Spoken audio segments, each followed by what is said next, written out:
Hello, good evening সবাইকে। আমি জয়া চলে আসলাম আরো একটা ভিডিও নিয়ে তোমাদের সঙ্গে। আমাদের বাড়িতে একটু ছোট্ট করে অনুষ্ঠান ছিল। সেই অনুষ্ঠানে আর কি মাংস আনা হয়েছিল। তাই আমাকে বলা হয়েছিল যে আজকে তুই রান্না করবি মাংসটা। তো আমি বসে পড়েছিলাম মাংসটা রান্না করতে। সবাই গুছিয়ে দিয়েছিল, মশলাও করে দিয়েছিল। আমি শুধু বসে বসে রান্নাটা করেছি বাস।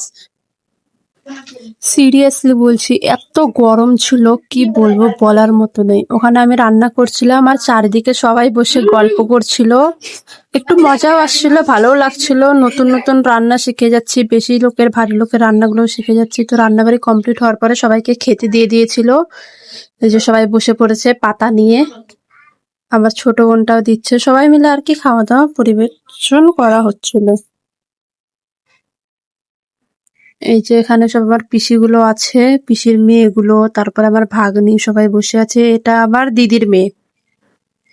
এই যে সবাইকে ভাত দিয়ে দেওয়া হয়েছে, সবাই খেতেও বসে পড়েছে। ভাত, ডাল, পাঁপড় ভাজা দেওয়া হয়েছে। মাংসটা এখনো বিতরণ করা হয়নি, একটু পরে সেটাই করা হবে, কিন্তু ওটার ভিডিও করা হয়নি। Tata, bye bye.